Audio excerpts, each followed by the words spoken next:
Tonight, Las Vegas legend Roy Horn of Siegfried and Roy is mauled by one of his own white tigers in the middle of a show. Hundreds of people watch in horror. Roy is in critical condition. He fights for his life tonight. The white tiger's in quarantine. What went wrong? We'll talk with two men who were front row witnesses to the tiger's attack. Also joining us, Wayne Newton, Mr. Las Vegas, a longtime friend of Siegfried and Roy. In Las Vegas, magician Penn Jillette of Penn and Teller. All right, hold on a second. I think it's Larry King. Larry King. Yeah. Well, finally, some entertainment on this program. Who's Larry King talking to? No, I don't hear him anymore. Here's my point. We did this show for 6 years, and Drew picks the calls. Here's how it works. We have a screen. We have a monitor, computer monitor in front of us, 1 through 6. And each one has about 3 lines. Says the person's age, says their sex, and says their name. And then it has a little blurb like doesn't like sex or vagina is on fire. I don't normally look at that because I'm not a big reader. I'm not sure if you know that about me, Drew. It's shocking, though. Drew is a reader. Yes. Drew reads the screen. Drew reads ahead, picks the call. And for about 8 years, he drew on a squeaky Marks-a-Lot board. He'd write 7, and you could hear it squeak. Right. And if you listen to the show enough, you could probably figure out what number he was writing by the way it squeaked, like when someone writes a letter on your back and you try to figure it out. Haven't done that in a while, by the way. I got to get back into that. We'll do it during the commercial break. Thank you. So, anyway, Dr. Bruce, I think, pioneered the Post-it note, which is why you got to get a little fresh blood in the studio every once in a while. I went from the Marks-a-Lot, the dry erase board to a piece of paper. He would write the number, wouldn't squeak. But then Bruce came in here in his ultimate retardism. But sometimes it takes a guy who thinks a little outside of the box. And Dr. Bruce is a free thinker. He started taking one of those little Post-it sticker notes and sticking it next to the call he wanted on the screen. And since then, that's stuck. Yeah, it's a rage has swept the land. So that's what Drew does now. Although we always seem to be a little bit short on Post-it notes here because, those things aren't free. That's the one. Well, essentially they're free, yes. But, there's no Post-it note fairy that drops them off in the studio. Although we had boxes of them. That was the one advantage to being at Westwood. We had Post-its. All right. So let's get started. Oh, okay. So let me tell you what's going on tonight. Either Jimmy Kimmel or Bobcat Goldthwait is going to come in here tonight. Now, Jimmy, of course, is doing his show, which should be ending about now. And Bobcat is guest hosting on his show all week. I predict they'll both show up. They could either both show up or Bobcat or Jimmy. I don't know. Jimmy's pretty tired. Jimmy works pretty hard. But they might both come in anyway. Yeah. We'll see how it goes. So anyway, both of them or one of them is coming in here in probably the next 25 minutes. It's going to take them a while to get their makeup off and get across town over here. They're promoting a show that I produced with Jimmy and a few other guys called Windy City Heat, which is coming out this Sunday on Comedy Central, that I don't like to brag, but I didn't have that much to do with this, and it's great. And that may be part of the reason it's great. I showed it to my dad. My dad was blown away. Really? And you know my dad, not a big Carolla fan. Nor a big, not one to show lofty emotions. No. Particularly positive emotions. No, he's lukewarm on me at best, comedically. Yeah. I remember I was guest hosting all week on Kimmel. This is his son on network television every night, all week. And at the end of the week on Friday, we went out to lunch. And it was about 2:10 in the afternoon. And I said, tonight's my last night of guest hosting. Have you caught any of the shows? He's, no, not seen the show. Have you ever seen Kimmel's show? No, I have not. So it's been on about 5 months now, Dad. Yeah, it's on late. Just, you get the stepmom to work the VCR for you. Yeah. Guess I could. Then he says, what time do you guys tape? About 2 o'clock? I said, Dad, it's 2:08 right now. I'm wearing cutoffs, and we're sitting at a TGI Fridays. And it's Jimmy Kimmel Live. And I'm the co-host.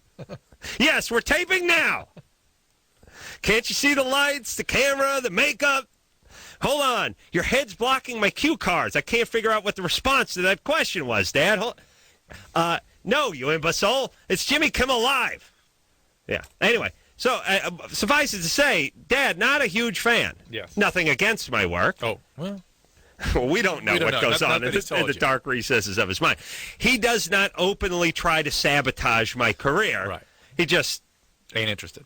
You and I have done several thousand shows together. You met him You met him 2 weeks ago for the first time, right? Yeah. Okay. Yeah. And put it this way: when I said to him one time, my partner Drew and I, this and that, he thought it was a construction buddy of my friend Ray, who's named Drew. Wow. He thought that's the Drew I was talking about. So I'm evidently maybe not a big fan of yours either. Yeah, well, but I would just say that's because you and I are partners. That has nothing to do with you. That's like when I get a bad review, they'll beat up on you a little bit too just because of the association. That's right. My dad, I showed my dad this movie, and I don't even know why. It was like I was in my car when I was going out to lunch with him. I said, take this, watch it, tell me what you think. Blown away. Really? Said he laughed out loud 30 or 40 times. Hysterical. Hysterical. On it, yeah, it is hysterical. So, wow. Yeah, now, and basically, well, I'll wait till those guys come in and we'll promote it. Okay. I won't tell you all about it, but you will have out loud laughs at least 25 times during the course of this show. Linda? Yes. Yes. Out loud laughter, just like Linda. Linda? Yes. Oh, I hear her. We barely hear her.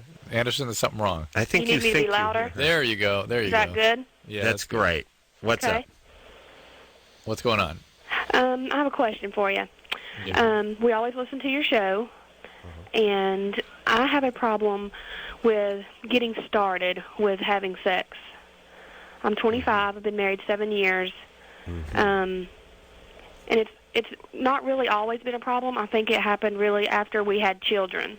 The first one, or how many? I'm sorry? Immediately after the first child?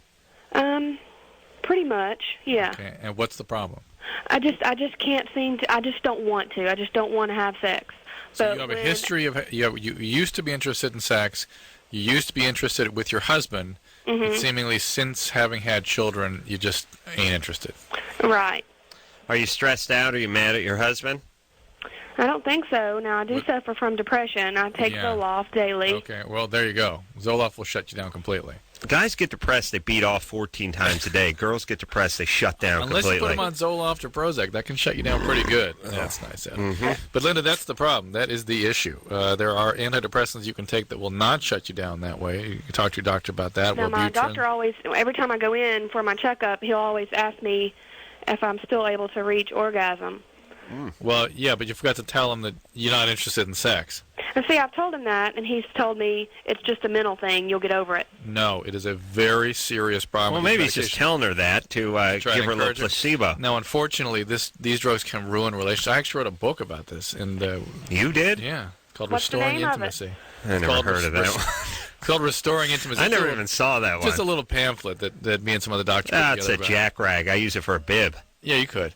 But it's about how important it is you can maintain your relationships and how part of a full remission from depression is maintaining intimacy. And some of these medicines, the serotonin reuptake inhibitors, can really interfere with that. So Serotonin, Remeron, maybe Geodon, and certainly Wellbutrin don't do that. So you got to talk to your doctor about an antidepressant that doesn't have that side effect because it's a serious issue. All right. Let's keep a rocking. You know, anything I never plug crank anchors on this show. Yeah. It seems like I do, but I don't because the show runs Tuesday nights. You do always after it's run. Yeah, that's what reminds me to plug it. Right. But crank anchors, funny show, 10 o'clock. You know why you thought to think of it tonight? Comedy Central, Tuesday nights. Because we're plugging something else. Yeah, I'm in plug mode. I don't plug my own crap enough. Pedro? Yeah, what's up? Speaking of crap, I left a big Duke in the toilet because I did that stupid thing where I was talking on the phone and didn't want to flush, and my wife found it. Yeah. And probably just as she arrived back from New York, too. Yeah. That must have been quite a romantic moment. Yeah. She got me a hat from Little Italy. I left her a big load of flop in the commode. I think it was even trade. I think this marriage is going quite well for you guys. Pedro? She was away in New York on your anniversary, and you leave her a big load of turd to welcome her home. You're 18. What's up? First of all, Adam, you are the man. You are the God, and I do love you. Dr. Drew, if there were ever a gentleman I would want to reach into my backside with a rubber glove, it would be you. I love both of y'all. You're awesome. Thank you, Pedro. Yeah, I'm you're not quite good try to people. take that, but okay. Yeah. Here we go. Now, I heard Drew say something very interesting the other day, and it reminded me of something that had been going on with my girlfriend. She'd hinted, very casually over the last few months on the subject of a threesome with another girl, and Drew had said that the only way that would happen is if there was some sort of weird issue going on. And I was wondering, if you could maybe shed some light on that statement. And how did she hint, by the way? Let's see. I think we were joking about a prostitute, and she mentioned, maybe we should go pick one up, and it kind of sprung from there little by little over the So the hint was you saying you'd like to bring a prostitute into the bedroom with the two of you, No. and then her No, saying, no. well, maybe I'd rather be a friend. No, not quite that. It was more like, hey, maybe her saying maybe we should pick one up and have a little fun. I kind of joking. All right, so you think she might be up for this? Kind of, sort of, yeah. I'm thinking that. Yeah. And, How long you been dating her? I've known her forever, but since January, December. Are you serious about the relationship? Absolutely. Are you thinking about marriage or something like that? Absolutely. Don't get her pregnant for a while. And don't Yes, have the sir. threesome. Don't All have right. the threesome. But what about it, Drew? I don't, it sounds like something that's not specifically related to a bunch of chaos. Usually when somebody's demanding a threesome, it's a very chaotic relationship and or someone with a history of chaos that's seeking to sabotage the relationship. This is not that. This is someone that sounds like an 18-year-old screwing around. You know what I mean? Yeah. It's an experimenting kind of thing. Yeah. Now, that's fine, except this relationship will not survive that. It won't. It's not resilient enough. You're 18. Forget it. No way. But that's True. what you want to do. Fine. Remember before you lost your will to live and you were a little bit younger? Can you remember back that far? Yeah. And you have those conversations that, think about all the conversations that women have that they think is completely spontaneous, where the guy's crafted this thing in the lab. He's going down a pre-charted path. Oh, yeah. You know what it's like? You know what the conversation's like? You ever go to that, remember your kid, you go to Disneyland, you go to that Autotopia thing? Yeah, It's got a steering wheel that's just hooked up to a rivet. bar, It's yeah. it just spins around. Yeah. You think you're steering the car. You're 6.5. You think you're actually navigating the car through Disneyland. You ain't going anywhere. You take both hands off the steering wheel and turn your back to it, would still end up in the same place. That's right. That's what women are like in conversations with guys. When the Well, guys that's what start guys doing, are like they start mostly. gambling. Yeah. When guys start gambling, no, it's not how the guys are like. It's the women are like. They have they don't know where it's going. The guys are steering it. Guys are, they'll do that like, all right, let's see, stakes for a game of backgammon.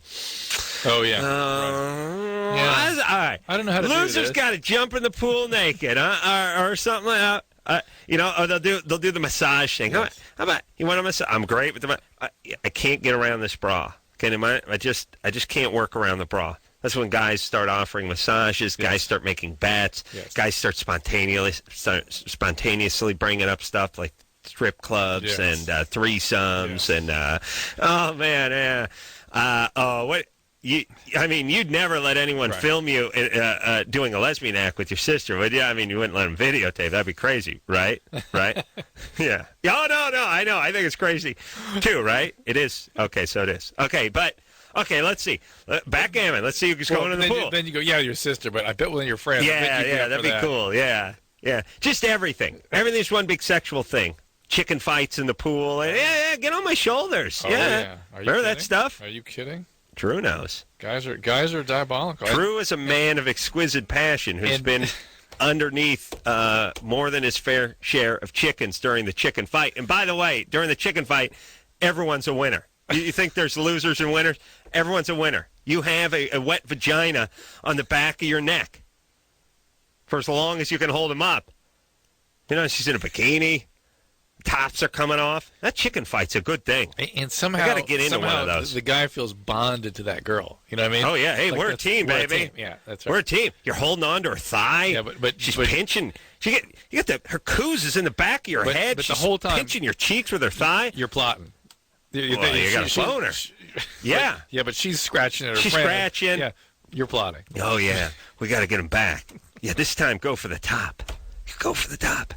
You go for the top. I'll be down below beating off. Go. Oh, my God. Yeah. Remember that chicken fight, Drew? Oh, I miss those chicken fights. Samantha, Yeah. you're 21? They're universal, too. Yeah. What is that? Once in a while, you get caught with the hefty chick who wants to mount up, though, and that's tough. You're feeling the razor stubble on your neck. She's 172 pounds. Oh, man. Samantha? Yeah. You're 21. What's up?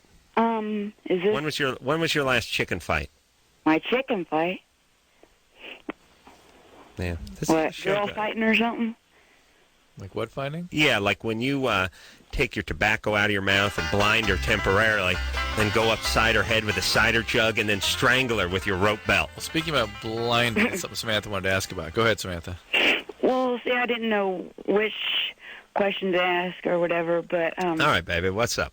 well, I had a brain injury, and I've heard you, say things. Sorry, I'm getting too. That's all right. That's all right. Relax. Oh, now I feel bad. Just stuff like about being impulsive and stuff. Yeah, yeah. And What was the nature they of did your... say in the hospital, like when I was doing memory things, and well, I just didn't want to look stupid because I've always had a bad self-esteem and stuff.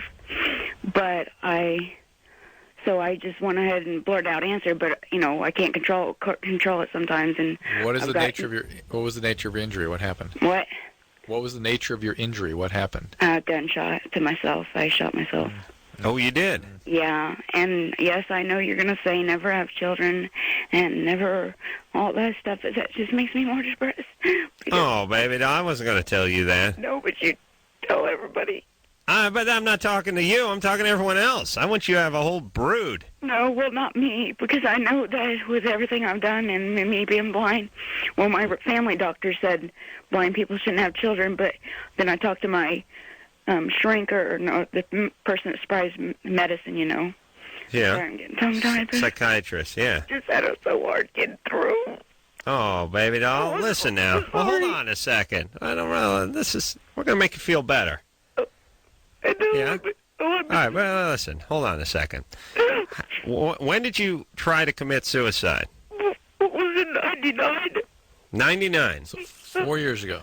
So it's been some time. Yeah, my You were- doctor, or the medicine, whatever, he... Okay, hold on. You were 17. Yeah. You were 17, right? Yeah. And Yeah. you put a gun to your head. Uh-huh. Just to your temple? Well, I guess it's like, I don't know, the markers, whatever, like behind my ear. I didn't Okay. remember. Put it behind your ear. Squeeze trigger. Put you- the bullet one into your head. Nerve is or something. She hit the optic nerve. And Hit the probably optic nerve. occiput, probably back. Okay. Okay, but you see, But it I didn't want kill ya. information on my... Well, hold on. From like the hospital or something. But We're interested in this. okay, it well... it didn't kill you. Hold on a second. Listen, sweetie, it's okay. Yeah, well, I know how hard it is to get through. Nah, it's all right. We'll talk to you forever. Okay.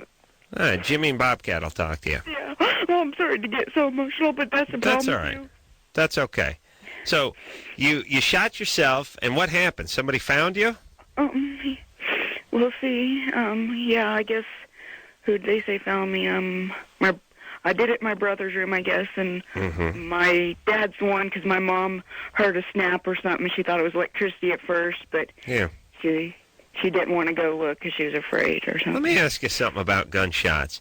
Yeah. Every time, I just heard the whole report where when Phil Hartman got shot, neighbor heard three sounds, thought it sounds like plywood falling or something like that. How come everything but a gunshot sounds like a gunshot? Right. But because you always think of backfire, oh, that's a gunshot, or lightning, thunder, that's a gunshot. But then when you actually hear the depends on where goddamn you shoot gunshot, it doesn't yourself. sound like a gunshot. You think it's something else. Yeah, I guess it depends on. Sorry if I'm interrupting. See, where you that was shoot yourself, thunder. though.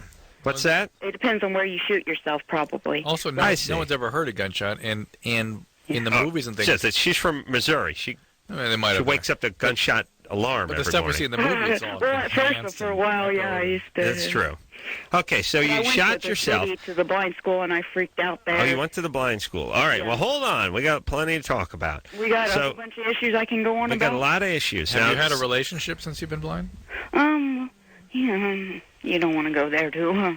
Well, yes or no? well, wait a minute. Drew. Yes, and Yes. Okay. yeah, It's not and- good, but I'm trying to get the story here. Yeah, So yeah. they rush you to the hospital. Yeah. They do emergency surgery on you. Nope, no surgery. The bullet's still in there. Well, it's still in there. Yeah, Yep, sometimes. wasn't stable They do that enough. sometimes. Gave me a No. 1% chance of living. I always think that's everybody's lazy with the surprised. doctors when they do that. No. It'll do. No, that's the way you like it. It's good. Yeah. It can stay for a while. Okay. Well, I wish I had. Do you have tapes you can send of like stuff I missed on the show or something? I mean, while you were in the hospital? Well, No. Like this. This is just me making jack-off jokes and Drew boring people with talk of OxyContin. No, I'm not talking about that. But I mean, well, I didn't find Loveline until I don't know what year it was, but I've been listening to it ever since. It's been your savior. Now, hold on a second. So they did not... I don't even turn my radio off. I get mad when somebody turns my radio off. But I've finally gotten brave enough to change to preset station every once in a while when Loveline's not on. But so now they didn't perform brain surgery on you. Right. They told Mom that if I did live, I would be a vegetable. They left the bullet in. And now hold on a second. We got to take a break, but we're not done. Okay. Not by a long shot. Calm down, man. Sorry for the so fast, so. long shot term there, but just hang on. Not by a bunch. Hang on a second. Drew, I was just talking to someone about this and the other day, actually yesterday, with that thing where the doctors make the proclamation, "You'll never walk again," or you'll be dead within 6 months. That was 11 years ago, and I'm still here, cancer-free. The doctors really say you have a 1% chance of living? Why make that proclamation? I understand you have to say, hey, it's grave. It's a bad situation in there. I have more trouble with doctors being honest with people when things are grave. That's what I see more of. It's difficult to be honest with family. Well, this is they are being honest. They're being too honest. That's the point. I see less of that. Oh, you see less? In other words, every call we have is somebody was told to never walk again. What I see is people always doctors being very positive. This is my point. I don't think this goes on in real life. Not very often. And what they might have heard, ideally, really, you would prepare somebody. You'd say, this is this is bad news. But you'd never say 1% chance of living, would you? No. Like, listen, Mr. and Mrs. Johnson, and let me illustrate 1%.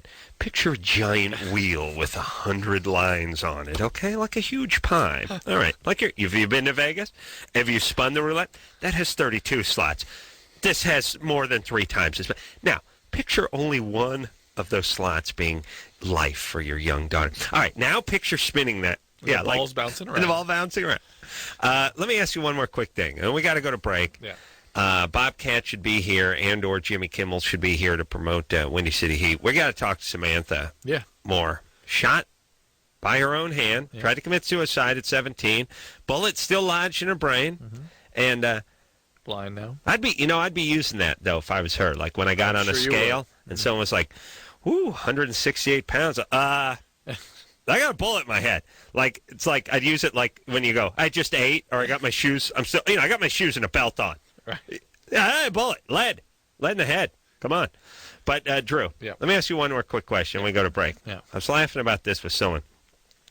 Remember when people died in Westerns or in 70s and 80s movies, they would close their eyes. They would have the thing where the guy did that thing. Yes. They'd look at somehow you died with your eyes open. And I don't know how often you die with your eyes open. Are your eyes just where they are when you die? I mean, your lids are open, but aren't you wincing? Okay. Your eyes are open. Yeah. And then the priest does this. He just does the hand, but he doesn't make contact with the eyelids. He just does that hand where it goes over the face, and the eyes are closed when he moves his hand by. Magically. Is it hard to close eyes? Yes. It is. You got to work a little bit. They don't stay closed. They pop back open again. Have you ever done that? Oh, yeah, plenty. You got to close those eyes? Yeah, they don't. So they got to put, if you in the funeral home, they got to put a stitch in them, right? That's right. So if you did that thing where you just did that, he's gone. Nothing. And he did that hand swipe right over the face. Zero. They wouldn't do it. Or maybe just one would be closed and the other would be open. That's right.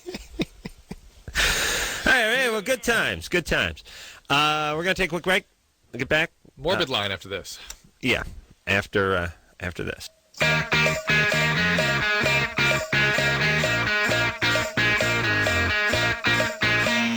Hey, everybody. It's Loveline. I'm Adam. That's Dr. Drew. Phone number 1-800-LOVE-191. Ben Stein in here tomorrow night. Marilyn Manson in here Wednesday night. And the luscious Sarah Silverman in here Thursday night promoting School of Rock, which I just hear great raves about. Yeah. Tonight, either Bobcat Goldthwait, Jimmy Kimmel, or perhaps both of them will be in here I'm in the predicting next. both. You're predicting both? Yeah. Okay. We'll be in here. I don't have any thoughts about it. I know Jimmy loves doing this kind of crap. I also know the guys Run Ragged doing his show, and they're just finishing Jimmy's show because Bobcat is guest hosting all week long on Jimmy's show. So we'll see, but they're promoting Windy City Heat, which is a show me and Jimmy executive produced along with Daniel and some other guys, and I really didn't do anything on it, and that's why it's so funny. It really is the funniest thing I've ever been involved with. And if you don't believe me, ask my dad. Lukewarm on his son's material, but loves this, loves it, raves. All right, let's get back to self-inflicted gunshot wound, blind. Samantha? Yeah. Okay, so you're blinded by an attempted suicide. The bullet's still in your head. You've been blind since you're 17. You're 21 now. Yeah. Can I interrupt for a second? Yeah. You're going to have Marilyn Manson in sometime? Yeah, we are.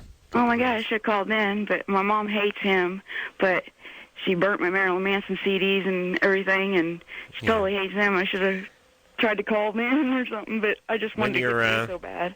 You know, when your kid's blind, you don't have to actually go through and burn the stuff. You can't just set it on the shelf just out of the reach and say you burned it. Before I was blind, though. Oh, okay. Yeah. Actually, well, then you got to burn it. No, wait. They did get rid of it when I was in the hospital or something. Yeah, maybe. see? Okay. I told you. So it's probably still around. It's probably just... Oh, and my Beck CD, too. Probably just sitting in the refrigerator somewhere you wouldn't look for. I finally made her download them for me because I was going to go buy them again. All right, okay, Samantha. baby doll. You said let's focus on the bigger picture here. Wouldn't like me downloading it free, but I done bought it once, so I think I earned it.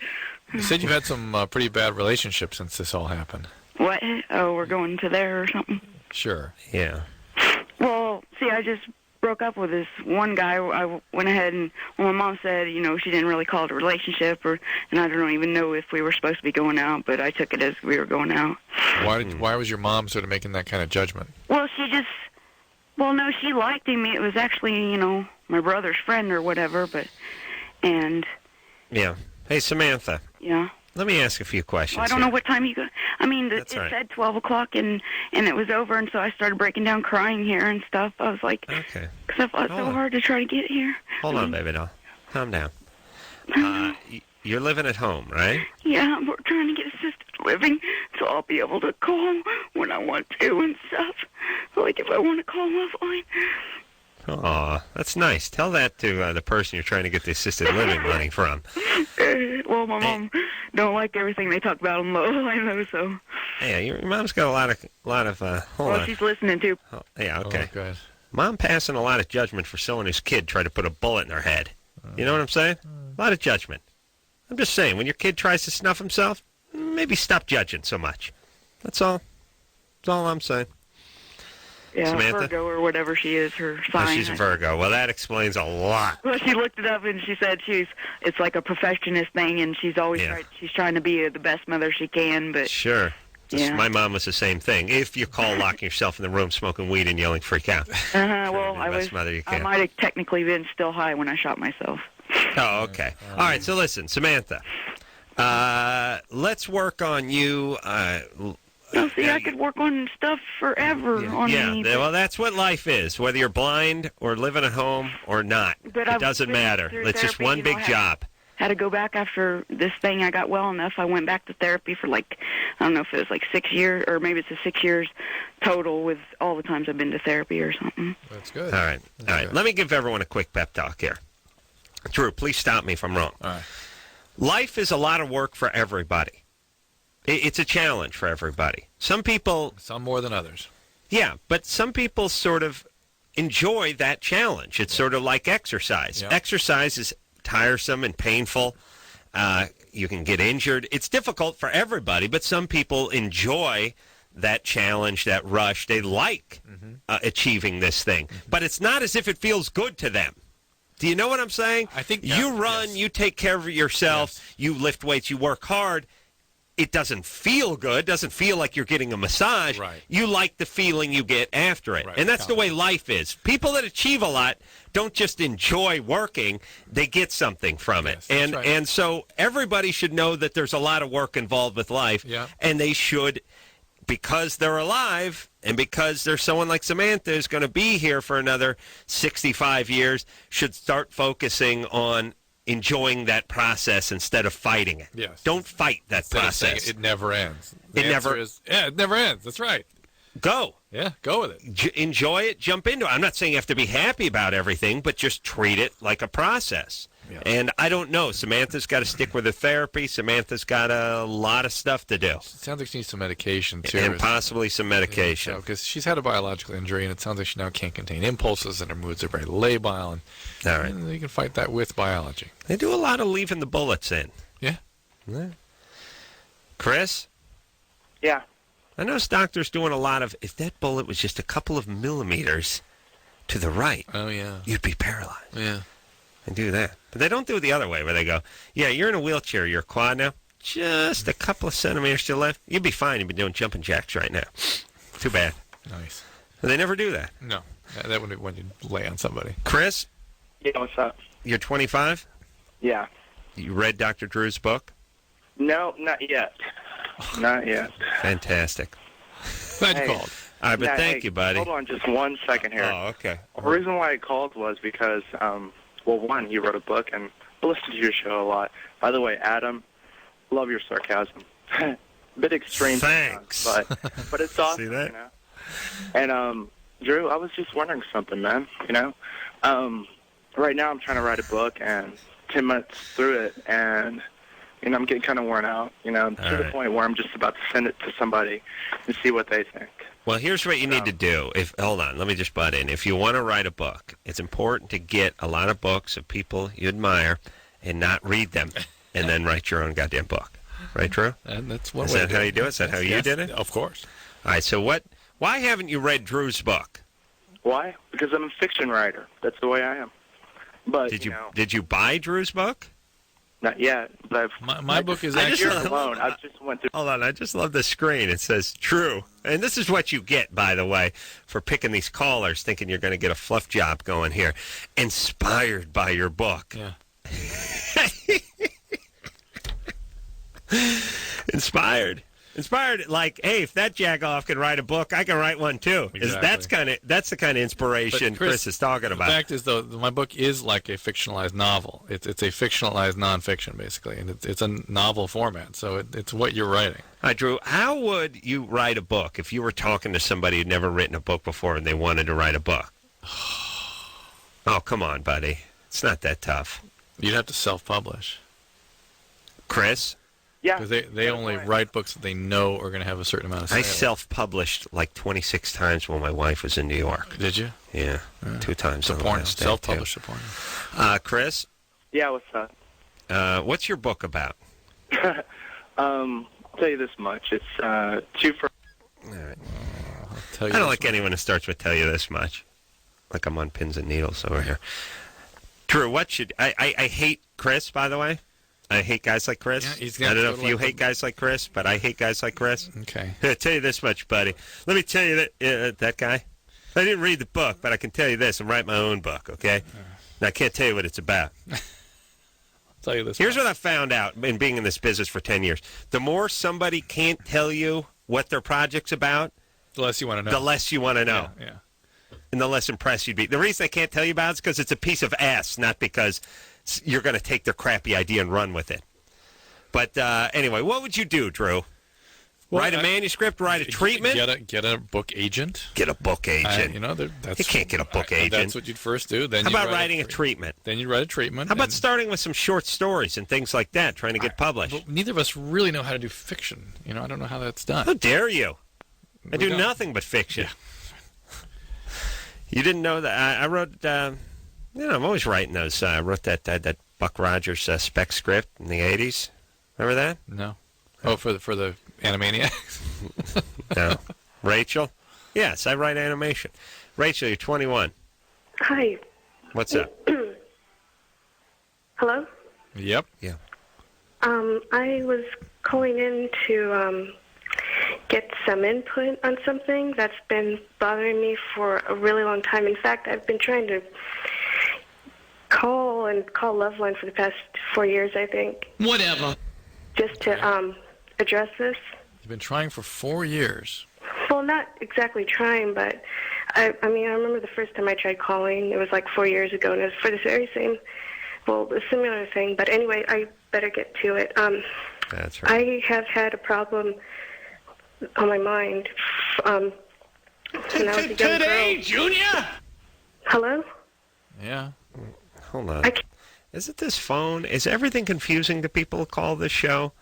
Like if you talk to them, They're thrown. You cannot speak. yeah. Let's we'll do a typical Loveline reenactment. Okay. Okay, you be you. Okay. All you gotta do is ask a question. Okay. I've been with my boyfriend for some time. We've been getting along fairly well. He's about my age. How long you been dating? Okay, Trish, I got to take How you old 10 is he? minutes to jump in. Let's see where you're going. Jesus, F. Let's try that again. Go ahead. I've been with my boyfriend for some time. We're somewhere around the same age. How old is he? Pardon me? How old is he? Hello? Like, I'm scared to talk when our callers call this show. I know. What did you say? Now there's a weird back and forth that goes on for a second. Hello? It takes him 5 minutes to restart. Yeah. Oh, anyway. How old is he? I've been with my boyfriend for some time. So now you got to go back to the beginning because you screwed up? Oh, my God. All right. It's like beating off to a DVD. Let me tell you why. Why? Because the DVDs, the remote for the DVD is about the size of a hot dog bun with 750 microscopic buttons on it that all do different things. Okay. And the fast forward and the rewind and the skip, it's all the same button. It's about 1/8 of an inch apart. Right. It's dark, and your thumb got that big greasy Noxzema thumb, and you have a couple beers in you, and your pants are around your ankles, and you hit, and all of a sudden, right when you think you're getting good, you hit it. And it's like, start at the beginning. The screen goes blue. There's big title thing that says Operation Discontinue or something. You're like, no. I'll never get that one back. Yeah, I got to work that out, Drew, because that is a goddamn disaster when that happens. And I'm looking to sue at that point. I would think. If I had just a little more pride or a little less pride, I would sue I haven't figured it out, but there would be a lawsuit because all the buttons the same. And if you just once at 1/16 of an inch, you hit the wrong one, the thing stops and goes to the beginning. You can't get back to where you were. Going through scenes. You're in the middle of scene 28, and it goes right back to the first one. All right, who are we talking about? I don't know. Rachel. She's got a masturbation problem. Yeah. All right, we're gonna talk to her. And Bobcat and Jimmy. Rachel? Yes. All right, hold on a second, all right? Okay. Okay. Well, yeah, see, she's got a little cadence thing, too, on top of the usual Loveline problem. Is your radio turned down? Yes, my radio is turned down. Okay. We will be getting back to you very soon. Oh, okay. We have to take a short break. Okay. Okay. If those terms are acceptable, then you stay put. We will take a quick break. Bobcat Goldthwait, possibly Jimmy Kimmel, will come into the studio and speak to us about Windy City Heat, their latest project, and my latest project. Sunday, October 12th, Comedy Central, 9 o'clock. We'll be back after this.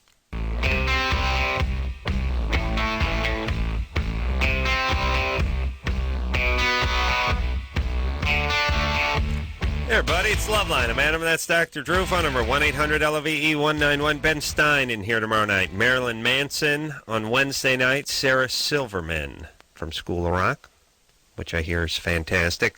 Thursday night, Jimmy called. Jimmy is on his way. He is en route. And Bobcat is en route home. Possibly. We're not sure. Anderson got a call from Jimmy. Jimmy's probably on his way to the old studio. Oof. All right. Windy City Heat is the name of the project. Sunday night, October 12th on Comedy Central, 9 o'clock.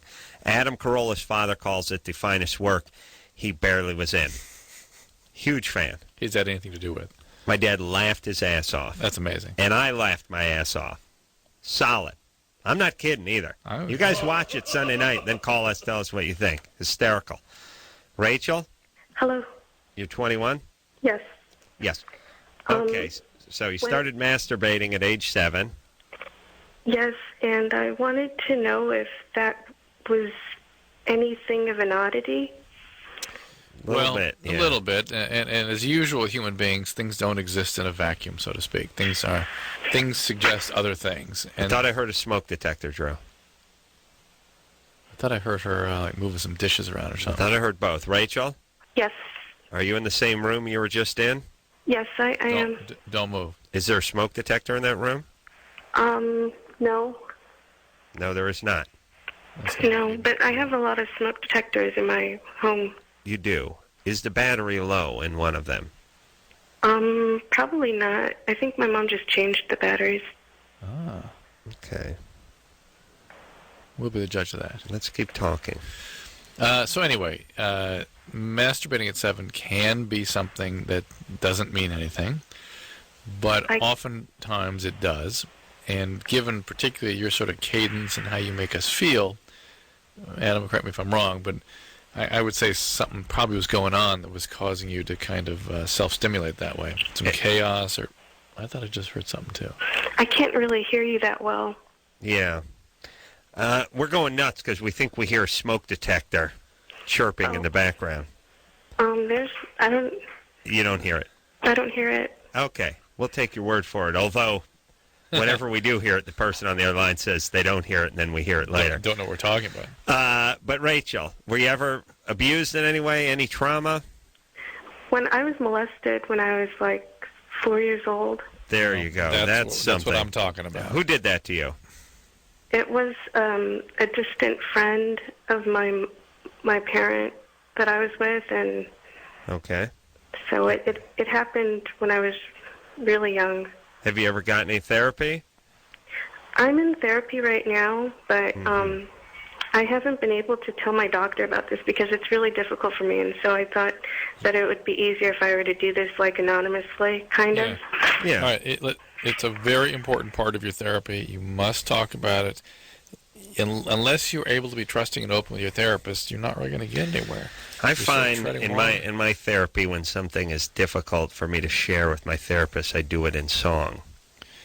If you'd been abused, how would you do it? Bring an acoustic guitar in there. Oftentimes I'll use a guy, be accompanied by somebody. Oh, yeah. Actually, use the guy from Andy Dick's band. I was just thinking about him, yeah. He plays a good... Then if you get mad at him, he goes punch him, he takes it.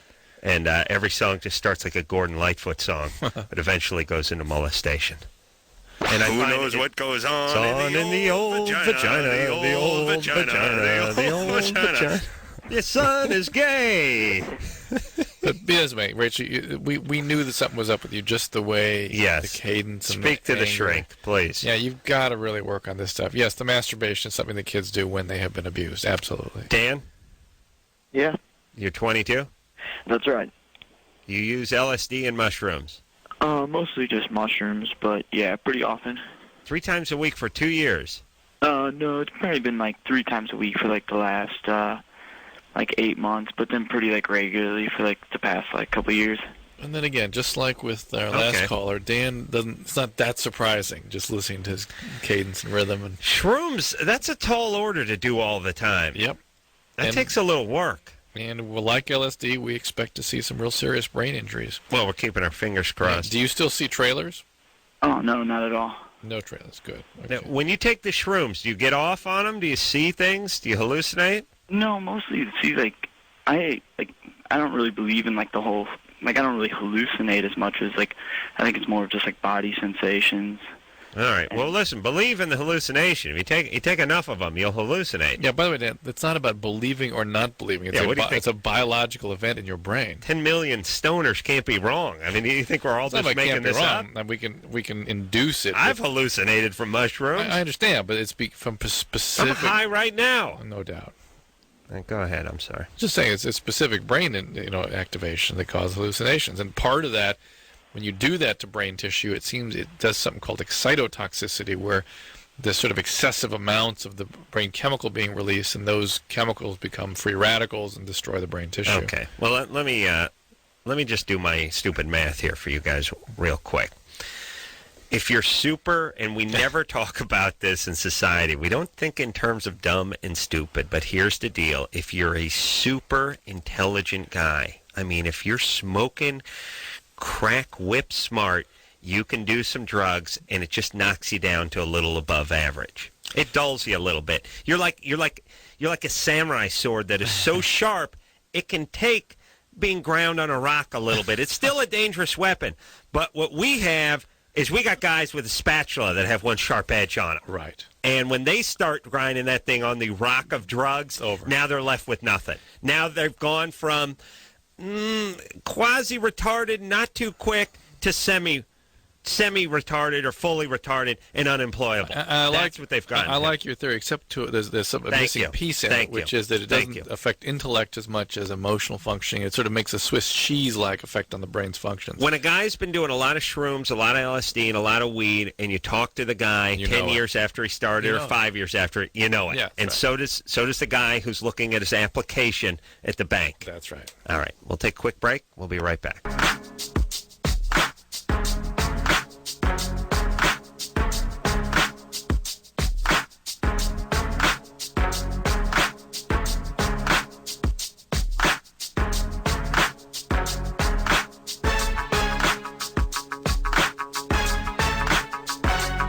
Hey everybody, it's Loveline. I'm Adam.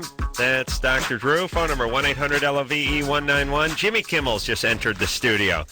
The great Jimmy Kimmel. Thank you. So happy to be here. So happy to meet you guys. I love the show. I listen to it every night. I'll tell you, and don't take this the wrong way, you look better in person than you do on TV. He does, doesn't he? I think it adds a couple of pounds or something. You. By the way, did you see that thing I got from that guy today? We had work. I got some photographs of a guy who looks exactly like me. But everyone, he's exactly like me, and he's amazed at how many people come up to him and think that he's me. Wow. And he's about at least 50 pounds heavier than I am. And it's humiliating. It is.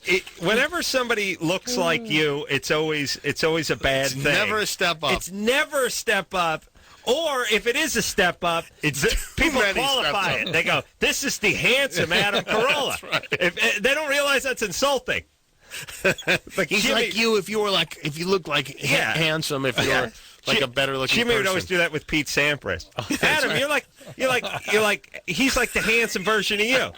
He's like if you're good looking. I would say Adam's like a less attractive version of Pete Sampras. Although I think you've now passed him because he's gone bald and he looks weird now. He looks like his hair is falling out in patches. Oh, really? It always amazes me where guys who make $60 million a year have hairs fall out in handfuls and never do anything about it. And why should they? Why should they? Because because we're talking about him right now. Now I'm better looking than he is. But his wife, I've overtaken him. His wife I love is his wife, but I could have her now. Who is she? Because I'm better. Bridget, what's her name? Bridget Hall is her name? Bridget Hall, yeah. She's absolutely spectacular. She was in. She's like the only reason to watch tennis really is because they might go to a shot of her. Yeah. Yeah, it's like when Jason Sehorn plays once in a while. They cut up the Angie Harmon up in the stands, and you can, if you're quick, you can squeeze one off. It's only a matter of seconds, and you'll have to get started. But if you time it just right, it's spectacular. When do we go on?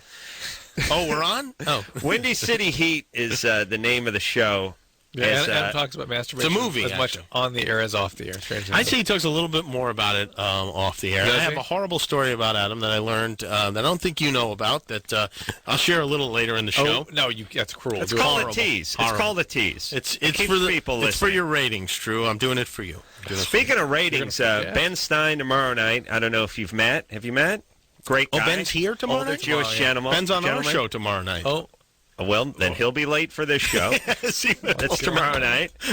Him and Bobcat are going to be here. We really have to merge. We have to merge the shows. Or at least just dig a tunnel between here and JKL. Also, Marilyn Manson Wednesday night, and Sarah Silverman, not sure if you guys have met, coming in Thursday night. Well, we have, yeah. Well, that's something. It'll be good times. So let's talk about Windy City Heat. Windy City Heat is a movie. It's on Comedy Central this Sunday night at 9 o'clock. It is it's something. There's a man named Perry that we've been screwing with for 11 years. These guys, Don Barris and Tony Barbieri, have been screwing with him, and they've made tapes of all sorts with the guy, and there's some hilarious stuff. And we decided to make a movie out of it. Now Perry thinks he's the star of a major motion picture called Windy City Heat. He plays Stone Fury, a sports private investigator. character, and he gets the girls, and he gets to fight the bad guys. But what he doesn't realize is the whole movie is the behind the scenes of the movie. It is like The Truman Show if The Truman Show was filled with pranks. In other words, there's one guy that the whole world is watching. There are at least 100 people involved with the production of this. Perry's the only one that doesn't know what's going on. It's The Truman Show if Jim Carrey was actually Truman, the character, and had no idea what was going on. Is it like Joe Schmo? It's not exactly like that. It's much deeper than that. It's more layered. That's a bagel. The way Adam this is a less good-looking version of Pete Sampras. It's even more dramatic than that. It's like a bagel. All right, I was going to say it's like a bagel, and this is a croissant. I see. But you just kept rolling right along. Yeah. Keep talking. So, all right, where are we? Watch it anyway. It's funny. It's really funny. It's a cult classic. It is. We already have some very famous people that are big fans of it. Eminem is a very big fan of the movie. He's watched it a million times. Robin Williams. Pete Sampras loves the movie. He and Bridget Hall. Fred Savage. Huge fan of it. Who's vowed to destroy me and claims the two of you were booed off the stage at Stanford University. Yeah. 4 years ago. It's funny. I was just talking to Drew about this before the show, which is like I've gotten many bad reviews over the years, and unfortunately, Drew, like almost like Hitler's dog, gets lumped in with a lot of this bad stuff. Like Drew's just sitting around trying to keep the kids off the heroin, but when they bring me up, they'll take a few jabs at him too, just because we sit in the same room every night. Right. I remember smugly preening. Smugly preening, that's right, during one of the interviews. It started off as a bad interview for the Man Show, or bad review for the Man Show, and just turned into a quick knee in the groin for Drew, too, which is funny. Nice. But yes, it's Fred Savage, who obviously has a bone to pick with Jimmy Kimmel, has now attacked me as well. Where did that come from? He doesn't like Ben Stein either. He can't, and Ben was on the show with him on the Wonder Years. Apparently, I made a joke about him on Letterman, which was a very mild joke. I barely even remember saying it, and he's never forgiven. He remembers every word of it, which is the sign that it really traumatized somebody when they recount it. With every, I was like, I don't think so. I don't think. He's like, oh yes, and he goes into the details. Did he accept an apology from you? I tried to apologize. He wanted none of it, but I was snickering the whole time. Yeah, I think he was. I'm not sure if he was kidding. I don't know. He was about 70% serious and 30% kidding. This is at the Playboy Mansion, but he's vowed to destroy me. And he's probably one of these guys, by the way, that's like a 5th-degree black belt in Taekwondo or something. Little guys always get into that, but it's always kind of cute when you find out that Webster is a 6th degree in Shotokai or something. You're like, all right. Imagine how humiliating I get my ass kicked by Kevin from Wonder Years. It would be good. Yeah, it would be good for you. It'd be a good story. Michael? Uh-huh. You're 25? Yeah, I'm a big fan of y'all's show. Adam, you're awesome. Drew, you're good too. Hey, hang on a second, Michael. What time is the show on Sunday night? October 12th. 9 o'clock. Windy City Heat. Windy City Heat. It's a movie, not a show. It's a movie. Is it just one area? Is it going to have a repeat performance? It will repeat as Comedy Central is known to do, but I'm not sure when exactly. You don't want to count on that. You want to catch it out of the gate. Well, everyone will be talking about it. That's right. Michael? Yeah, I can't never really get my wife past the tip of the finger as far as anally sex.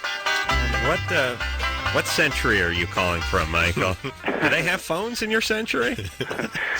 I think we have a math problem here. He's calling from the 1700s. This is the guy from The Simpsons, I think. Yeah, the guy with all the kids. Hey, Cletus, what's up? So you can't never give your wife what? Well, she can't really get past just the tip of the finger anally. I mean, some women, they can get pounded. How do you get past that? What Michael is not saying is that he's leading with the elbow. So it's a real tall order to get past that second knuckle. That's what we call the hard way. Yeah, that's right. I'm going to bring you up to my knuckle, but I'm going with the elbow. He's got that gentleman's twang. He's undoubtedly a cotillion boy. Yeah. Hey, maybe that's just her. Does she want to? Oh yeah, she wants to, but I guess I'm not hung like a small pony or anything, but she just can't get past the the size of her back there. This is a mason jar joke. Yeah, Michael, you're not real, are you? No, I'm serious. My wife, What's her name? Her name's Linda. Linda. All right. You're calling from Georgia? Uh-huh. What part of Georgia? Canton. What station do you listen to us on? 96 Rock. Aha! Well, those are questions that he could answer. Because you know what I did when I had this problem with my lover, Adam. No, what you had need to to do shave is him first. You can find his anus. Remember my penis hole almost closed up? Oh, Yes, yeah. I was there. Yes, you were. Well, you were more than just there. You were there. We all remember where we were. It's like Kennedy being shot. Well, what they did was they put a series of rods graduating in size to enlarge the opening. Right. So what spikes, though, I believe, in your case. Yeah. So what you got to do is start small and then stretch until she looks like a tent. Right. And they have little devices, I guess, you can get. But it doesn't sound like somebody who would enjoy this. I don't think she really wants it as much as Michael suspects. But do they have like those lucite, sort of graduated in size? Yes, anal, Drew has those. Anal In his trunk. They're sort of shape of a bishop or something that just keep getting bigger. I've not seen the kit. They have them for the vagina, though. They have yes? them to make vaginas, kind of thing. You know, when they were trying to make a vagina, right? When the female. They look like little plastic Christmas trees. I tried that too with the thing in the vagina, but the ground beef wouldn't hold its shape. I found. You try. Yeah. Switch back to cantaloupes. Yeah. All right. Let's talk to Trey. We tell some problem. Yeah. All right. Let's talk. Wait a minute. I got a plan. Michael. Start. I got something that's about the right size. The cork from your jug should be about the right size to get started with. All right. And then your harmonica case. Okay. Slide it in there with the banjo pick. And then the banjo pick. Okay. All right, buddy. All right. Thanks, man. All right. Good times. I don't think that was real. I don't think it was real either, but he was definitely calling from Georgia. Yeah. Well, let's talk to Trey, who's... You pushed on Michael. Oh, wait. Did I screw that up? Trey on line 2. I like watching Adam operate a computer. It's like watching monkeys pick different symbols, you know? All right. I sung that up. When they have the monkey. Oh, my God. Which one's the apple? Hey. All right. Hey, what's Trey? How you guys 24. doing tonight? What's up? Good. Good. I've got a question about, you guys talked to Rachel just a little bit ago about masturbation, right? I sometimes would rather masturbate to a good-looking chick in a magazine or maybe even a movie or whatever rather than have sex with my beautiful girlfriend. And our relationship's really good. How often do you have that desire? Have what? How often do you do that? Probably once a day. And how often do you have sex with her?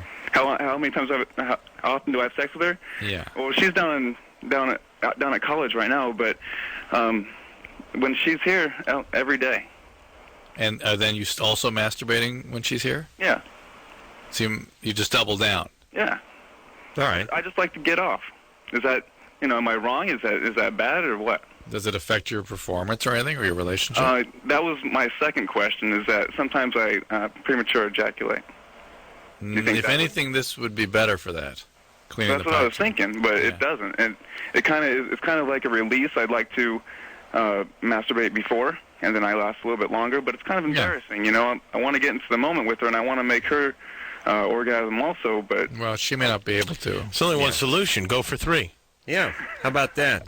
You risk the calf cramp, but I think it's well worth it. Triple down. She can orgasm. It just takes, you know how women are. It takes them a little bit longer sometimes, but no, we don't. She can. If I could hold out for another 5 minutes... Do you wear a condom? Sometimes. Well, you should just wear it. That'll slow things down, right? Yeah. A little bit. You rub a little Coke on your dork like Drew. I've also tried Dumps it up. Kind of a, Sometimes you have to bang it around to get it started just a little bit. It's wonderful for the penis Oragel. Oh, yeah. Yes. Wonderful. Really? Numbs it up. You won't even know you have one. There are these numbing agents now that. But don't they numb her too? I imagine, and they have shown some effect on the man. So. All right. So I guess you could put it on under the condom. Trey's fine, and if he wants to beat off before, do it. Good times. Don't do that thing where you include her. That's what all those old, all those sex therapists are in their 50s, and it's really gross when they're talking about sex, and they're like, include your partner. No. Have your partner come. No. You go in the bathroom and beat off with dignity, and the door closed and the water running, and then you come in and have sex. Right. Don't try to include her. I always hate all that. Have her help you put the condom on. Make it into something. It's always weird, isn't it? Well, it's just because of what they look like. It's mostly. also Maybe that's it. That's how women think too. they think men would like that. Yeah, we don't need that. No. There are no male sex therapists, really, are there? They're not around, are they? Once in a while, we had that guy on the show who claimed you could have like a 2-hour orgasm. It was BS. But yeah, the 1-hour orgasm is like the squirrel that water skis up next on the news.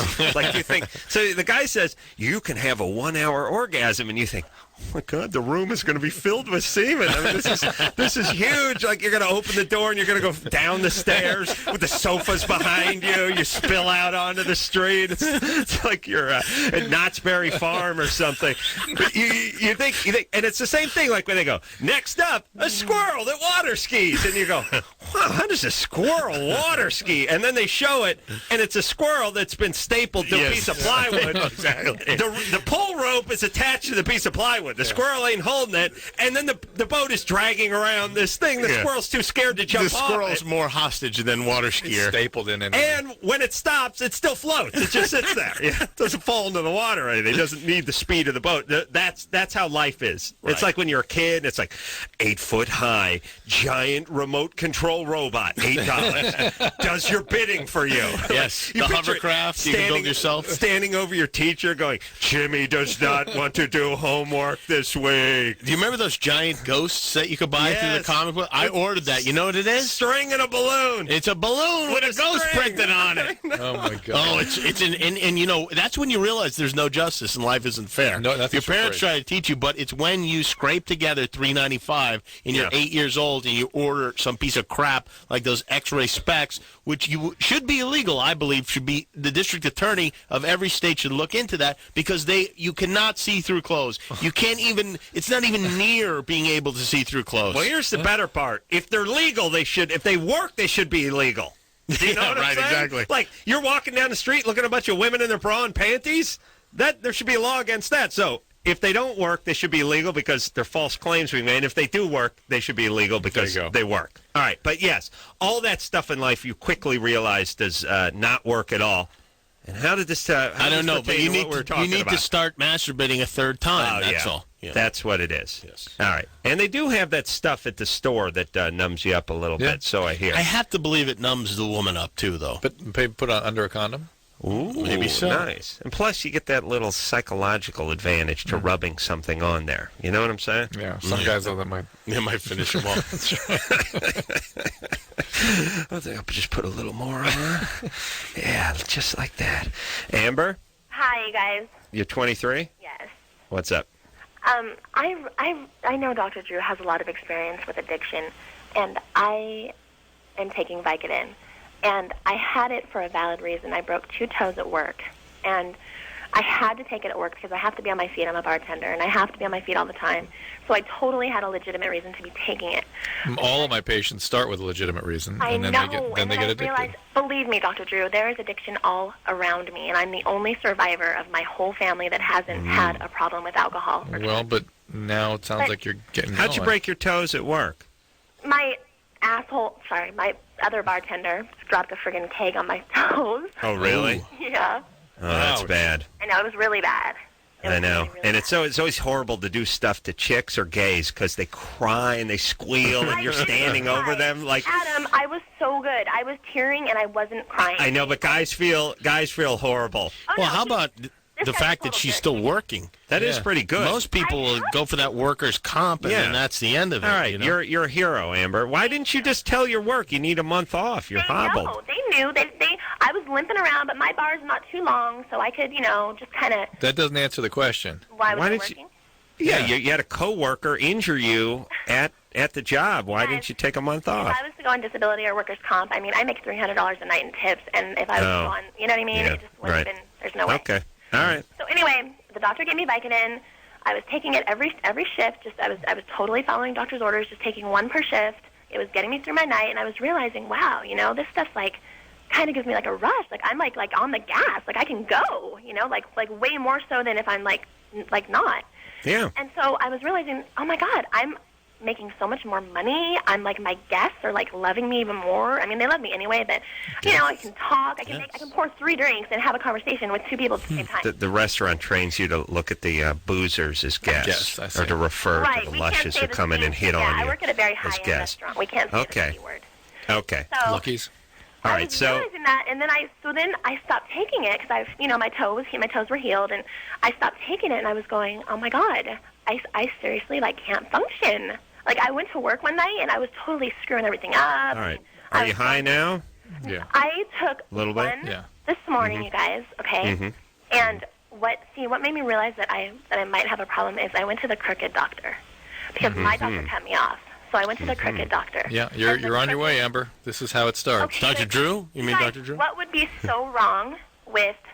I mean, I make more money. I don't Amber? get out of it. Amber. I'm with Amber. You probably put out, too. I'm not a stupid person, you guys. I went through college. I mean, I'm not Amber? dumb. Amber, it changes the chemistry of your brain permanently. You'll go deaf. It will progress, and it will have very dire consequences. Yeah. You will have trouble stopping even now. You and can't- possibly not be able to stop. Drew tells me that he's had patients that have been on 100 Vicodin a day. I'm always Really? amazed with people. I'm amazed at when guys who drink a case of beer a day and stuff. How do you How physically can you have get? time How to can you do even that? get 100 Vicodin? They get them off the internet. They get it from multiple doctors. They have one every day. And what do they eat them like you eat Raisin Bran in the morning? I With just guess, milk and you're just chomping down the Vicodin? Every hour and a half, they're going for 5 or so. And Wow. most of my Vicodin addicts are 30 to 50 a day. You realize now she doesn't think she has a problem. I know because we're talking about 6 a day. But Yeah, those are the more progressed cases. And the guy that I had was taking 100 a day went stone cold deaf all of a sudden, kind of like Rush, but interesting. And I don't know what's going on with him, but Did the guy's hearing come back? I've No, heard people gone. say that too. they have to get cochlear implants. Really? Yeah. Did they get what he got? Interesting. All right. Doesn't mean it's what he is or had, but it's, Sort of Suspicious. helping connect some of the dots, though. suspicious. All So right. what should she do then, Drew? She's got to stop, and probably you're going to have to consult with someone, Amber, because you really sort of flipped the switch Why a little did bit she on this consult disease. with the real doctor who cut her off? That's not a bad idea. A guy who has identified a problem here would maybe be in a position to refer you, Amber. And also, you being a bartender, you're going to need to talk to somebody, and you can't talk to another bartender because you're a bartender. You have to talk to a hairstylist. These are the two people in society you need to talk to. What's that? I know that you, Adam, enjoy a couple drinks once in a while. I don't drink. I don't Once do in a drugs. while, I had I like don't 17 smoke on Saturday. Amber, Well, you do drugs. Amber, you're doing you're doing opiates now, Yeah. and I don't abuse them. I only take one or two. Well, then why are you calling? why are you calling? Because I'm Go do just what you- realizing that it might be when I don't take it, I feel weird. So Amber, Okay. it is, and let me be clear with you, it is a problem. It is. All right. And listen, let's not drug my... She knows it is. Let's not drag my addiction into this conversation. I have a couple glasses of red wine. When I come home, I unwind. That's all. I got to tell the terrible thing, but I'll wait. We'll take a commercial break, and then I'll tell. Sure. He got about wasted. Adam. Were you at the Playboy Mansion with him? Yeah, I was. He got wasted, then he came home and had his red wine. Yeah, Nice. I don't blame That's him. commitment. That's commitment. I think Jimmy I'm in the wine of the month club, too. Yeah. A nice Yeah, couple I'm bottles of red wine waiting for me when I get home. You put him in that? Yeah, It's nice. I don't think there's anything wrong with it. No, for most people, but for people like him, it's. What do you mean, people like him? No, he likes to screw with me. Take a little Vicodin tonight, take some codeine, smoke a little heroin. Okay, Drew. See? Adam doesn't drink that much. No, I can maintain. See, That's my whole thing. his point is not that he drinks that much; he maintains. Yeah. Yes, I'm a pro. Yeah, didn't say he doesn't drink that much; just maintains. I know what he for a does fact every I'm night. funnier, I drive better, and I'm certainly better looking with a couple You and glasses of Amber wine in me. have done that That's all. together. You're thinking just the same You way. tried better. All right, we're going to take a quick break. Jimmy Kimmel here tonight from Jimmy Kimmel Live. When we come back, yeah. I'll tell something terrible that Adam did. Yeah, it's horrible and humiliating. It is. 12:05, everybody, Monday through Friday, the show. Bobcat Goldthwait guest hosting this week. And Windy City Heat coming out Sunday, this Sunday, the 12th at 9 o'clock. Great movie. Got to see it. We'll take a break. We'll be right back.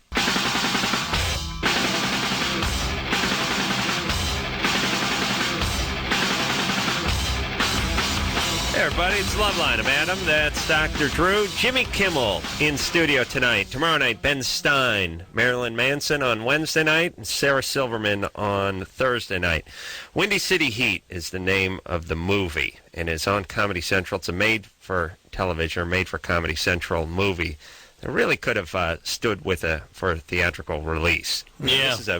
It's just a great movie. I saw the sort of one of the screenings of it about a month ago, and it just laughed my ass off. It is very funny. The whole movie is a prank on one guy named Perry, and the things that he believes. People think, oh, this can't possibly be real, but if you really watch it, you know that it's absolutely real and that he absolutely believes everything that he's being told. Speaking of terrible things. Sunday nights, by the way. Yes. Sunday nights, Oh, yes. 9 o'clock. So I learned something about my friend Adam Carolla. I thought I knew everything about Adam, especially the disgusting things. Gemini, as it turns out. Did not really? know that. Yes, but something... well, his friend Ray revealed this to me. And, Ray claims to have lots of stuff on Adam that we would never imagine. I think you could imagine it. That's what by I now. said. That's what I said. What I did, killed a man and then blew him? apparently has moved his bowels in the shower and pushed it down the shower drain hole with his heel. Hacked it down in there. Heel and toe, like a good race car driver works a clutch. Yeah. Yeah, no surprise. No surprise. Did Ray mention what he did to Adam?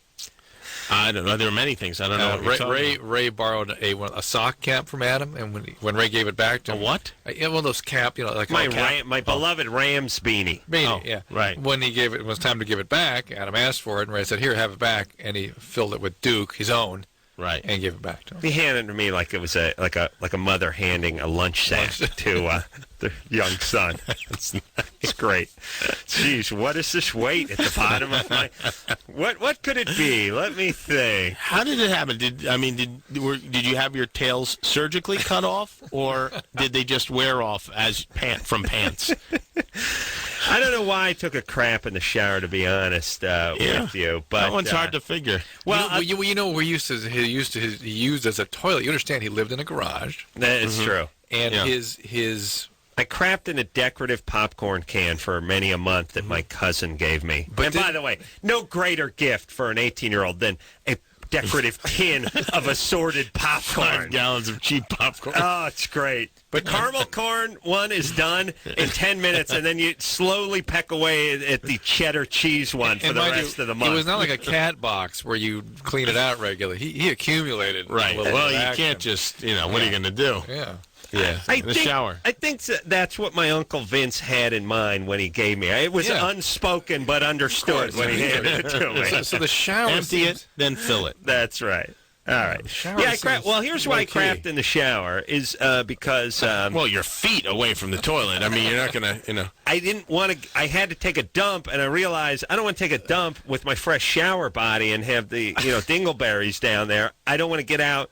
and by the way, a lot of accidents happen in the bathroom. Drew, back me up on this. Trying to crap in the shower or for going from the shower to the toilet? No, getting cocky and tempting fate by getting out of the shower to Duke and then climbing back into the shower. It's very dangerous terrain to negotiate. Turn the water off or not. Very dangerous. Got to get warm again. Very dangerous. Yeah, it's tough. Many of my own family members went that way, and I'm not going to make the same mistake. And so you've always been a man for efficiency, and so I'm sure it was a rental. And I'm standing behind my decision. Pardon and it happened more than once, though, did it not? More than once, but way less than 500 times. Way less. Way less than 500. Adam has regaled us, Jimmy, with the story of the bathtub and you and he. And, Drew beating off. Jimmy beating off. Well, that was done intentionally to punish. It wasn't just done. Think about, by the way, though, like whenever, and I know you think about this when you think about like Schwarzenegger running for office, and it was like there was a Polaroid of a partially nude woman that was put on the ceiling of a makeup trailer, and he used to look at it while he was getting his makeup on. Think how that sounds next to beating off in a half-full tub or slinging some Duke at your buddy. Laughing time is over. Taking a magic marker and drawing a huge penis on him when he's drunk and passed out. I mean, think about how bad. I did. In fairness, I did it to my younger brother, and he was sleeping, not drunk. Yeah, but understand, you guys are high up the hierarchy of ABC. This is why we have this guy running for governor. I guess we're not, and we can accept this without any trouble. Hold political office. I know. No, that could be the next stage. My only problem is getting myself into trouble through not reacting enough to horrible things that other people have done. I remember when my friend's mom said, I was driving in my car on my way home from work. She was very disturbed. This just happened today. I looked to my right. We were at a stop sign. A man was masturbating in his car. I was exposed to it. I don't know what kind of maniac. And I'm thinking, she's beat off in the car like 100 times. I drove a stick and I beat off on Rambla Pacifica in Malibu, for Christ's sake. I could have died. They would have found me there. But you won't get out of the shower. That's why I should have a cologne named after me. You understand? I'm a riddle. Enigma, that's what it should be called. This cologne is fashioned after a man who will mash his own feces down with his heel, yet beats off in his Nissan mini truck on Rambla Pacifica. Enigma. Are you that kind of guy? Well, then Enigma's for you. Or maybe you just want to be that kind of guy. Yeah, that guy. For every guy who is that guy, and for every future one of those guys. Enigma. I like that. I like it too. Oh, my. Mary? Yeah. You're 24? Yeah. What's up? You smell like Enigma. Yeah. You ever crap in the shower? No, not recently. Really? Okay. Well, That's what your shirt works too, Jimmy. Well, la-di-da, Your Highness. This is the way. We're all impressed. That's how your show works? This is the kind of stuff Something like about? it. Yeah. Only without all the fun. What's up there, Mary? Well, for the past couple weeks or so, me and my girlfriend, we've been having sex, and it just stopped. I can't orgasm. Is it a new girlfriend? No. No, How we've long been you together 2.5 years. Ooh, interesting. Are you interested in sex at all with her? Yeah, I love it. Yeah. She goes down on you? Oh, yeah. Do you have a vibrator? No. You don't? No strap on? We haven't tried that. She's not really into that kind of stuff. Oh, yeah, are you okay, Adam? You all right? And it just seems to sort of... Yeah, it seems like you'd get to that. Take the wind out of the lesbian sail for me. Just like with the males, the oral sex is the main thing, I think. That is weird. Yeah. Yeah. Well, Adam was upset to find out that most gay men don't engage in anal sex. Yeah, I found that out a couple years ago also. And I was really worried that it sort of hurt comedy a little bit to find out there was no real cornholing going on. No, it goes on. It's Right. Just not as not as pervasive as you might have thought. It's not of as much of it as we'd like. Yeah. Right, that's what we're saying. We'd like to see him step it up a little. Mary, you want any medication? No, I'm not. Anything else going on that might be affecting you physically? No, I mean, it's really stressing me out. Is your vagina tired? Is the relationship okay? Oh, yeah, it's great. So is it that you're not into her, or that you've just sort of, you're a woman, you're in a long-term relationship? Drew always says that a lot of these lesbian relationships just sort of settle into this semi-platonic cuddling relationship, this partnership. They stop having sort sex. of like what happens with a lot of women in long-term marriages with men. Yeah. Could this be happening? I'm very physically and emotionally attracted to her. And so is the orgasm important to you? Or are you not going to have sex with her if you don't feel you can orgasm? We've been trying. I mean, this happened 2 weeks ago or so. And it really just scared me because this never happened to me before. You're usually pretty easy to orgasm? Oh, yeah. And now all of a sudden you can't. Yeah, it's like a light switch. It's just, I get close to, the orgasm and it just, turns off. Have you had a medical evaluation? Are you sure you're not named any? Not recently, no. No medication, no vitamins, no nothing. Birth control pills. No. Nothing. Hold on a second there, Drew. What she need birth control pills? For regulating her period or endometriosis or something. I mean, she might be on something and not be thinking of it as... Maybe she just likes the taste. Yeah. All right. Hey, Mary? She's lesbian. She still has periods, Well, right? try a vibrator. Why don't you guys try out a vibrator? Well, I mean, she's a little bit older than I am, and she's How really old is she? conservative. She's 30. So what? She's 30? Conservative. Yeah. How conservative can she be when she's down with her face in between your legs there in the sheets? Yeah. I don't she's know. An NRA. She's very uptight. I Real think she Nancy is. Reagan type. I think so. All right. So I think she would be okay with I something. just see her with wearing like a Jackie Kennedy pill hat and some pearl beads going down on her. All right. I think the effects of her working with 60-plus age women for so long really kind of got to her. What'd she do? She works in an office. With old women? Yeah. All right. Why do I feel like we're going bogus all of a sudden? Yeah, I don't know what that... I'm not sure how germane that information is either. All right, just look. Here's the thing, too, everybody. Sometimes you can get in a little sexual slump. Can you not, Drew? Yeah. There's not always a problem. You just need to push through it. Yeah. Here's what you should do. Next time you guys are, whatever you call it, engaged, smack her right across the face and say, try harder. Yeah. And then see what happens. Put some pressure on her. Or let some wind go.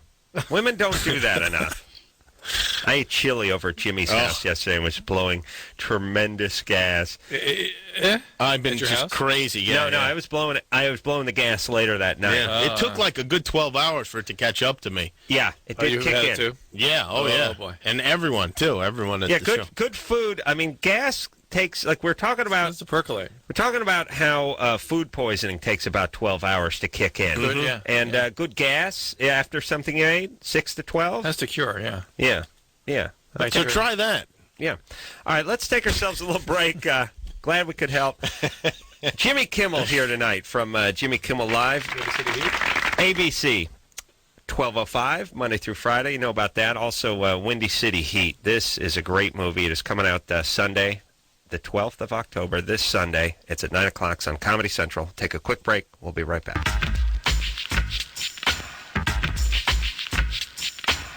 Hey, everybody. Loveline. I'm Adam. That's Dr. Drew. Ben Stein in here tomorrow night. And then Marilyn Manson in here Wednesday night. And the gorgeous Sarah Silverman in here Thursday night. Jimmy Kimmel in here tonight talking about Windy City Heat, which is a great movie that we produced, and Bobcat Goldthwait directed it and also played the director in the movie. It's a true story.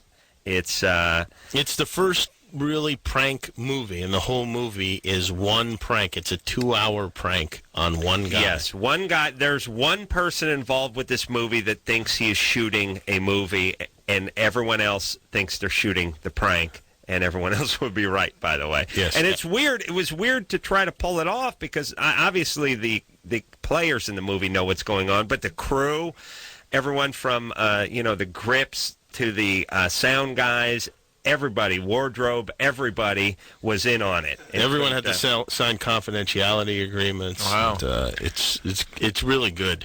Yeah, it's a really, really good movie, and it's on Sunday night, 9 o'clock, Comedy Central. All right, let's talk to Tyler, who did a female-to-male transgender operation. Tyler? Yes. You're 23? Yep. You're calling from Tijuana? Yep. And, hi! Where do you hear us through 91X? Yep. And I listen to that station all the time. have you gone through the female-to-male transgender operation? No, that's what I'm scared to death about because I've heard a lot of scary things. I've done my homework. Yeah. And I heard that they install a hand pump into the palm of your hand to get an erection. She's done her homework. Yeah. Listen, sweetie, it's difficult, it's scary, but we all go through it. You just have to sort of grit your teeth. All right? I remember Drew. You can think back. Remember you were a little girl? when you were when I had my penis put on? Yeah. Yeah. It's tough. And they make the penis out of your arm. Well, the worst thing is, Drew was on the swim team. Let me get the picture. Go get the book. Drew was on the swim team, and it actually acted as a rudder and destroyed his swimming career. He was actually going to be on the U.S. Women's Olympic team. That's right. Luckily, gay porn was waiting. Tyler? Yes. We had a doctor in here about 2 weeks ago named Dr. Alter, believe it or not. No way. Yes, and you wanted to think this guy was the world's biggest quack, but he was one of the 5 guys in the United States who was a plastic surgeon and was a urologist. Yes, Drew? Yes. And he did this gender reassignment. And I like the term, by the way, gender reassignment. Talk about that. So you are now a male, a boy, and you want or a female, a male, and you want to be a female. No. The arm. Well, you better make sure they have it straight. No, wait. You guys have it all wrong. That's really good. Yeah. I'm a female. I was born a female. I want to be a male. But your name's Tyler? Is that your name you were born with, Tyler? No, that's the name I've given myself. Oh, and what was your real name? Teresa.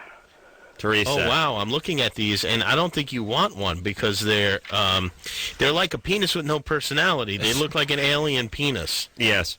It's really... I know that they're really small. Like, they're probably 4 inches erect.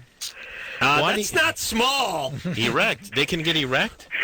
There it is. How did they get erect? They put pumps and stuff in them. Like I was saying earlier, I was reading that they install a hand pump in the palm of your hand, and you squeeze your hand to get an erection. Yeah. Well, there's many different ways you can do it. Here's I'm gonna put her. It's like those Reeboks. There's a couple of things. Oh, I can't even look at It's hard to look at. Like, wouldn't you rather just look at shark attack victims? I would much rather look at shark attack victims. At least it was an accident. Here's what I think about turning a vagina into the world's ugliest penis. It's like you have a Ferrari and you want to turn it into like a riding mower.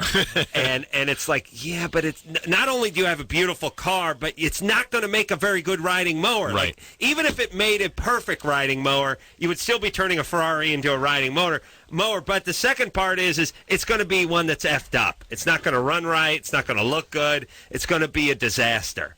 It's just a disaster. And the whole idea that you have to undergo psychiatric treatment for 1 year before you're labeled sane enough to have your penis lopped off or to have skin grafts from your arm and your clitoris injected with steroids and grow a penis that basically looks like a hot dog that got left on the barbecue at a bad 4th of July party. This you're sane for? It's the very definition of crazy. It's more like when somebody says, listen, I shot my old lady to collect on the insurance. You say, well, I disagree with that, but still not as crazy as the guy who wants his penis cut off, right? Not even close. Well, you make the point about the arm. Oh, I got Dr. Alter with this one. He's like, their whole argument is yeah, but these are women trapped inside a man's body. Like, you're going to go, oh, I didn't know there's a woman in there. I thought it was just a regular dude who was crazy. But you say there's actually a woman trapped inside? Oh, we got to get her out. But I said, look, first off, stop using that argument. That just means there's a crazy person trapped inside a man's body. And number two, what if I said my left arm was possessed? I couldn't stop smacking myself in the face with it. Would you cut it off? And they're like, of course not. And I'm like, well, that's the same thing. What if you went through an entire year and you said, no, I want to lose that arm? I'm a three-armed person caught in a three-limbed person caught in a four-limbed I'm an octopus caught in a man's body. Yeah. Now, how much rarer is it, though, that a woman would want to become a man? It's about 90-10 or 80-20 or something like that. There's not too many of them. You're only 23 years old? Yes. Why are you living in Tijuana, by the way? Because it's cheap. That's true, but so is Beirut. You know what I mean? You can get by on just a couple bucks a day in Beirut. What kind of weird stuff are you involved in? Nothing. You a prostitute or anything like that? Oh, God, no. I go to college in San Diego. I just have to rely on cheap rent. So. You cross the border every day to go to college? Yeah, it's not that hard. Isn't it? But the line at the border can be hours sometimes. She's crossing over into manhood. The border's not such a big deal. It's only long if you're driving. Okay, I see. And you walk across on the bridge. Yes. Okay, so he also said that he doesn't. A lot of women don't have complete reconstructions. They just give them all the hormone and they sort of grow their clitoris out. Yeah, they don't build you a penis. They just give you enough testosterone to turn your clitoris into a penis. Really? Yeah. I'm starting to think that may have happened to me. Maybe you should do that, right? But you really think I'm like in the head? Yeah, now we do. Can't use the F word, Tyler. As bizarre as that sounds. No one else thinks you're crazy? Listen, first off, anybody who's not Mexican who lives in Tijuana is critically insane. and quite a few of the Mexicans that live there, by the way. But at least they have an excuse. They can't escape. You're fleeing to Tijuana. You're choosing to live there. You're passing a whole bunch of people that are dressed as shrubs trying to get across the other direction. You understand?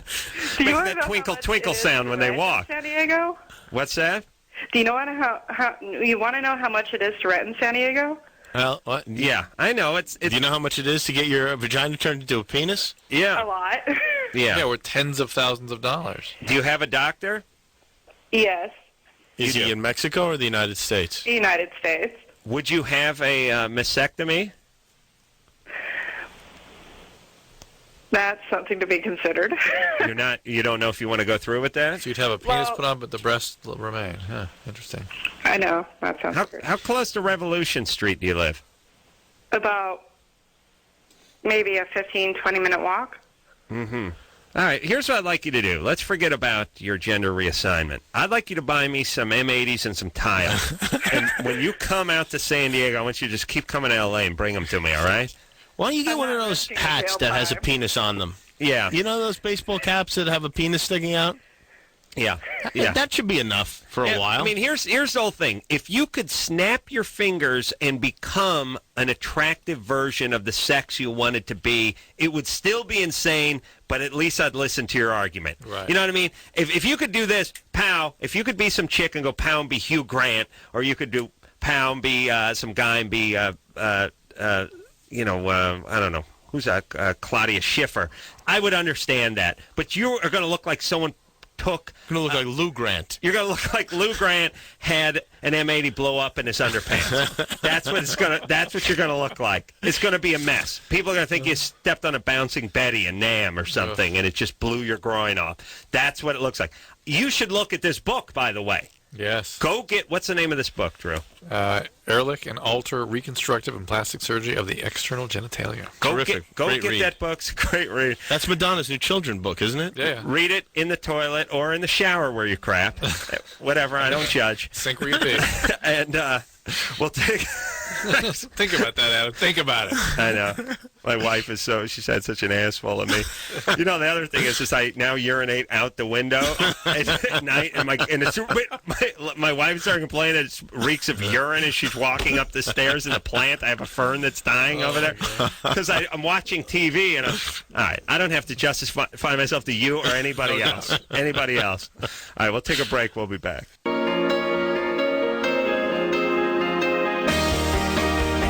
Well, where'd the time go? That's another show. Ben Stein tomorrow, Marilyn Manson Wednesday night, Sarah Silverman Thursday night. Windy City Heat is the name of the show. I guarantee this is the funniest thing you've seen on TV in your entire life. It is a movie. It is on Comedy Central. It is this Sunday. We produced it. It's a true story. It's really... My dad enjoyed it. What else can I say about this project? It's shocking. I can't believe it. It's amazing. It speaks volumes. Said he laughed his ass off. Actually, he said it was solid, and then I told him I really didn't do that much on it, and he said it was hysterical after that. Yeah, I can't imagine your dad saying, I laughed my ass off. He loved it. He loved it. Wow. He wanted to send a tape to Ronnie in Philadelphia. I was the parents. Can I send this to Ronnie? Yeah, go ahead. How do you do that? Put it in the mail, old man. Well, so he could watch it? Yes, he got a VCR? You know, everything's confusing. All right, we're out of time. Jimmy Kimmel, God bless you. See you tomorrow morning. And until next time, it's Adam Carolla for Dr. Drew saying mahalo. When was your last chicken fight? My chicken fight? Yeah. What, girl fighting or something? Like what fighting? Yeah, like when you take your tobacco out of your mouth and blind her temporarily, then go upside her head with a cider jug and then strangle her with your rope belt. This has been Loveline. The opinions expressed on this show are not necessarily those of the staff, management, sponsors, or this station. The producer for Loveline is Ann Ingold. Loveline is a presentation of Westwood One Entertainment.